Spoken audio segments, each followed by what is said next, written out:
എല്ലാവർക്കും നമസ്കാരം. നമ്മളിന്ന് നോക്കാൻ പോകുന്നത് SCERT പബ്ലിഷ് ചെയ്ത ഫോക്കസ് ഏരിയാസ് അല്ലെങ്കിൽ പൊതുപരീക്ഷയ്ക്കായി കൂടുതൽ ശ്രദ്ധ നൽകേണ്ട പാഠഭാഗങ്ങൾ അനുസരിച്ച് +2 അക്കൗണ്ടൻസിയിൽ എന്തെല്ലാമാണ് പഠിക്കാനുള്ളത് എന്നതിനെക്കുറിച്ചാണ്. നമുക്കറിയാം +2 അക്കൗണ്ടൻസി 2 പാർട്ടായിട്ടാണ് തിരിച്ചിട്ടുള്ളത്. അതിൽ ആദ്യത്തെ പാർട്ട് എന്ന് പറയുന്നത് അക്കൗണ്ടിങ് അഥവാ not for profit organisation and partnership accounts ആണ്. അത് കോമൺ ആയിട്ട് എല്ലാവർക്കും പഠിക്കാനുള്ള സബ്ജക്റ്റാണ്.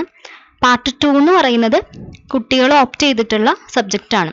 അതിൽ ആദ്യത്തേതാണ് company accounts and analysis of financial statements. അതല്ല എങ്കിൽ ഓപ്റ്റ് ചെയ്തിട്ടുള്ള മറ്റൊരു സബ്ജക്റ്റ് എന്ന് പറയുന്നത് കമ്പ്യൂട്ടറൈസ്ഡ് അക്കൗണ്ടിങ് ആണ്.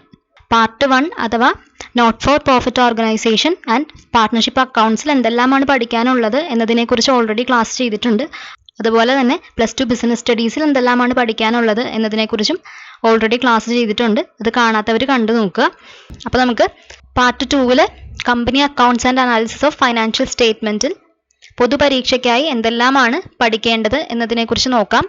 ആദ്യത്തെ chapter accounting for share capital ആണ്. ഇതിൽ പ്രധാനമായും പഠിക്കേണ്ടത് features and types of companies. കമ്പനിയുടെ ഫീച്ചേഴ്സ് എന്തെല്ലാമാണ്, അതുപോലെ തന്നെ ഏതെല്ലാം ടൈപ്സ് ഓഫ് കമ്പനീസ് ഉണ്ട്. രണ്ടാമത് share capital and its category. എന്താണ് ഷെയർ ക്യാപിറ്റൽ, അതിൻ്റെ കാറ്റഗറൈസേഷൻ എപ്രകാരമാണ്.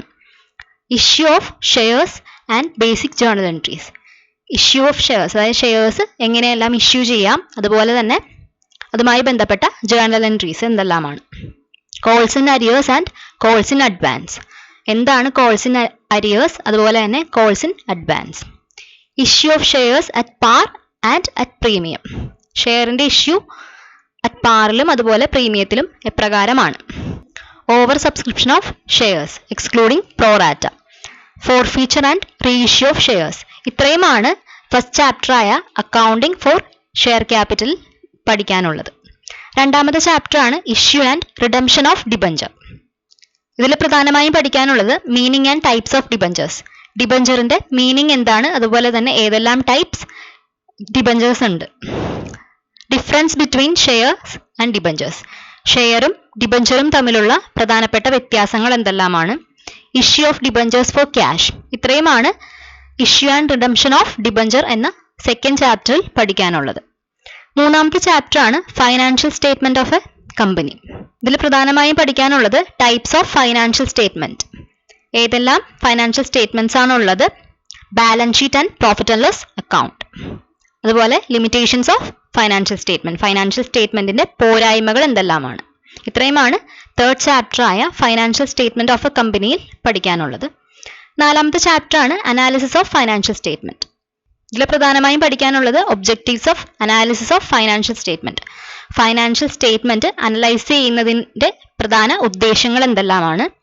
Tools of analysis of financial statement. Financial statement അനാലിസിസിന് ഉപയോഗിക്കുന്ന ടൂൾസ് എന്തെല്ലാമാണ്. കമ്പാരിറ്റീവ് സ്റ്റേറ്റ്മെന്റ്, അതുപോലെ common size statement, limitations of analysis of financial statement. ഇത്രയും കാര്യങ്ങളാണ് ഫോർത്ത് ചാപ്റ്ററിൽ പഠിക്കാനുള്ളത്. അടുത്ത ചാപ്റ്റർ ആണ് അക്കൗണ്ടിംഗ് റേഷ്യോസ്. ഇതിൽ പ്രധാനമായും പഠിക്കാനുള്ളത് meaning, advantages and limitations of ratio analysis. Ratio അനാലിസിസിന്റെ മീനിങ് എന്താണ്, അഡ്വാൻറ്റേജസ് എന്തെല്ലാമാണ്, പോരായ്മകൾ എന്തെല്ലാമാണ്. അടുത്തത് ലിക്വിഡിറ്റി റേഷ്യോ ആണ്. ലിക്വിഡിറ്റി റേഷ്യോയുടെ അണ്ടറിൽ നമ്മൾ പഠിക്കേണ്ടത് കറന്റ് റേഷ്യോ എന്താണ്, ലിക്വിഡ് റേഷ്യോ എന്താണ്. അടുത്തത് സോൾവൻസി റേഷ്യോ ആണ്. സോൾവൻസി റേഷ്യോസിൽ നമ്മൾ പഠിക്കേണ്ടത് ഡെപ്റ്റ് ഇക്വിറ്റി റേഷ്യോ, അതുപോലെ തന്നെ proprietary ratio. Next one activity ratio ആണ്.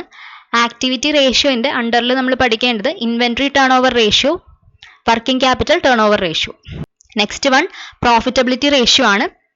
ഇതിൽ പഠിക്കേണ്ടത് എന്താണ് ഗ്രോസ് പ്രോഫിറ്റ് റേഷ്യോ, എന്താണ് നെറ്റ് പ്രോഫിറ്റ് റേഷ്യോ. ഇത്രയും കാര്യങ്ങളാണ് അക്കൗണ്ടിംഗ് റേഷ്യോ എന്ന് പറയുന്ന ഈ ഒരു ചാപ്റ്ററിൽ നമുക്ക് പഠിക്കാനുള്ളത്.